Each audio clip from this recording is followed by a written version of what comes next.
Oi pessoal, eu sou o Rodrigo, sou aluno da residência pedagógica pela Universidade Federal de Uberlândia. Eu estou nesse projeto na escola Sigismundo Pereira e hoje eu estou aqui para falar um pouco de reações orgânicas. O que são reações orgânicas, né, primeiramente?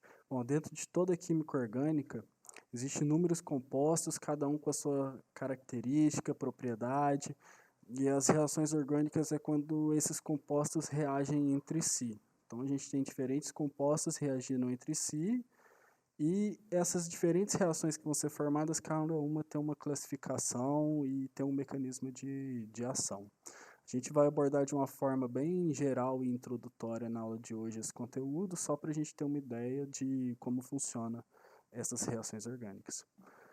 Bom, de acordo com os compostos que estão reagindo, é que são estabelecidos os tipos de reação. Então, isso aí é um ponto primário para a gente partir da formação do nosso raciocínio. A gente, dentro dessas reações orgânicas, tem uma aplicação imensa dentro da indústria farmacêutica, indústria de produtos de limpeza, assim, sínteses orgânicas usam essas reações orgânicas o tempo todo e são muito importantes em todo esse processo. Então, a gente tem que ter uma noção de como isso funciona. Bom, os tipos de reações orgânicas que a gente tem. Os principais tipos de reações orgânicas que a gente vai ter são reações de adição, reações de substituição, reações de oxidação e reações de eliminação.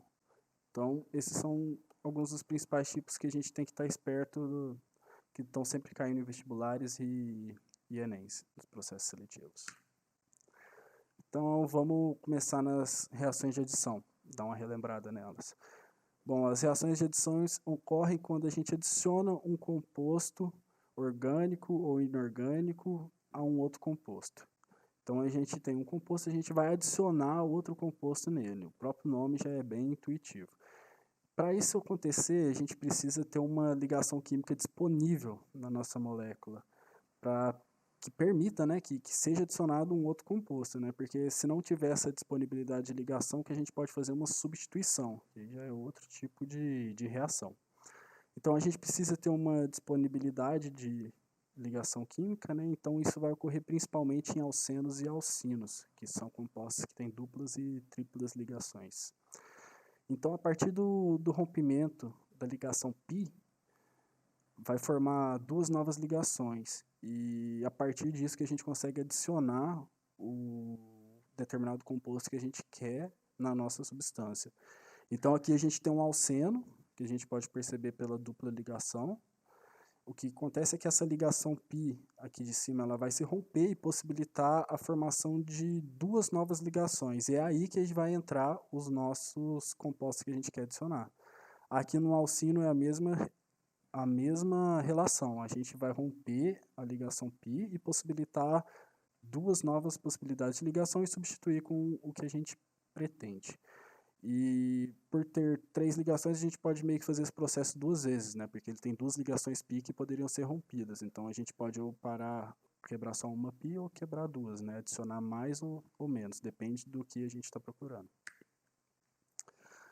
Bom, dentro das reações de adição, a gente tem alguns tipos de mecanismos que acontecem, né? A gente tem reações de halogenação, de hidrogenação catalítica, adição de HX, que são compostos hidrogenados, adição de água e uma adição aromático, né, que é um carbono aromático. Então, aqui eu trouxe alguns exemplos para a gente ver. Por exemplo, a gente tem quer adicionar cloro, a gente tem um propeno, né, que tem uma dupla ligação, que é importante ter essa disponibilidade para a gente adicionar o composto. E o que acontece é que os cloros vão entrar no lugar dessa dupla ligação que estava aqui. Possibilitou mais uma ligação no carbono, que o carbono é tetravalente, né? Ele faz 4 ligações.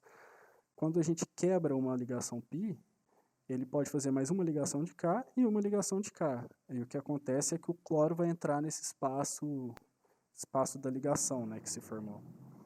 Então, aqui a gente pode ver o cloro entrando e o propeno virou 1,2 de cloropropano. Aqui a gente está adicionando água na nossa molécula, um outro exemplo de reação, que o que acontece, o raciocínio é o mesmo. A gente vai quebrar a ligação π, possibilitar mais uma ligação nesse carbono de K e nesse carbono de K. O que acontece é que o OH, a hidroxila, vai entrar em um e o hidrogênio vai entrar em outro. Onde cada um vai entrar, tanto faz, porque a molécula está sempre rotacionando, então pode entrar de K ou de K. O que acontece é que no final das contas, se a gente for ver, a gente adicionou uma água, que é o hidrogênio, e o OH, a gente hidratou essa molécula, o eteno, então a gente transformou ele no etanol, que é hidroxila ligado a carbono saturado, confere um grupo funcional álcool para a nossa molécula. Então, quando a gente hidratou o eteno, a gente produziu um álcool. Por isso que eu falo que reações de síntese orgânica precisa desse raciocínio o tempo todo, então tem que estar sempre ligado nisso. E aqui a gente tem o propeno, que está reagindo com água, a gente vai hidratar ele. O raciocínio é a mesma coisa, a ligação π é quebrada, a gente possibilita mais duas formações de ligação no carbono, que ele é tetravalente, vai ficar só com 3, vai entrar o hidrogênio em um e a hidroxila vai entrar em outro. A gente tem a água que foi adicionada, o hidrogênio e o OH, e transformamos o propeno em um álcool, assim como no exemplo anterior. Só que o álcool agora é o 2-propanol. Bom, outro tipo de reação orgânica é a reação de substituição. Quando a gente substitui um grupo por outro, propriamente dito. Então, a gente tem um grupo, vai lá e troca por outra coisa. Bem simples. A gente pode trocar ou por halogênio, que a gente dá o nome de halogenação. A gente pode substituir esse grupo por um grupo que tem enxofre, que é o que a gente chama de sulfonação. E a gente pode substituir um grupo por outro que tenha nitrogênio. Um grupo nitrogenado, né? A gente chama de nitração. Então, esses são os principais tipos que a gente tem de reações de substituição. Eu trouxe aqui um exemplo, que a gente tem bromo entrando na nossa molécula de etano, e na presença de temperatura, né? Então, a gente está aquecendo essa reação, e o que acontece é que a gente está substituindo esse hidrogênio por um átomo de bromo. Então, no final da nossa reação, a gente colocou o bromo no lugar do hidrogênio, que é diferente da reação de adição, que a gente mantém toda a estrutura prévia do nosso composto e só adiciona. Aqui a gente está trocando alguma coisa por outra. Então, o que geralmente é trocado nesse tipo de reação é hidrogênio. Geralmente é o que sempre vai sair. Então, aqui, como a gente adicionou um halogênio, a gente chama isso de halogenação. Aqui eu tenho um benzeno e eu estou adicionando ácido sulfúrico na presença de calor. A gente vai substituir um hidrogênio aqui desse benzeno pelo grupo SO3H. Então a gente pôs um grupo que tem enxofre, é o que a gente chama de sulfonação, e liberou a água no processo. Reações orgânicas de oxidação. Oxidação são reações importantíssimas também dentro das reações orgânicas. Alguns tipos de oxidação. A gente tem a oxidação energética dos alcenos, oxidação de álcool primário e álcool secundário. Essas são geralmente as principais que estão sempre em foco em vestibulares e Enems. Bom, geralmente elas ocorrem na presença de catalisadores, como por exemplo permanganato de potássio, dicromato de potássio e tetraóxido de ósmio. Então, aqui eu trouxe um exemplo de oxidação energética de alceno, onde a gente tem a formação de uma cetona e de um ácido carboxílico.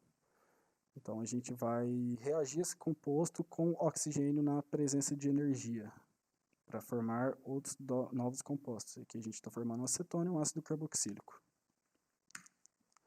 Outros exemplos de oxidação é oxidação de álcool primário.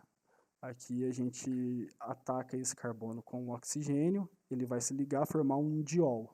Um álcool aqui, uma hidroxila ligada a carbono de K e outra de K. E depois o que acontece é que esse hidrogênio de K vai reagir com o OH de K, formando uma água. Então essa molécula vai perder uma água e virar um aldeído. Essa é a oxidação de álcool primário. A oxidação de álcool secundário, o raciocínio é a mesma coisa. Só que em vez de ter um álcool ligado a carbono primário, a gente tem carbono secundário. Então, o que acontece? O oxigênio vai atacar o carbono, certo? E vai formar um diol, uma hidroxila de K, uma hidroxila de K. E esse hidrogênio de uma das hidroxilas vai reagir com o H da outra, formando uma água. A molécula vai ser desidratada. É isso que acontece na oxidação de álcool, e a gente tem a formação de uma cetona no álcool secundário.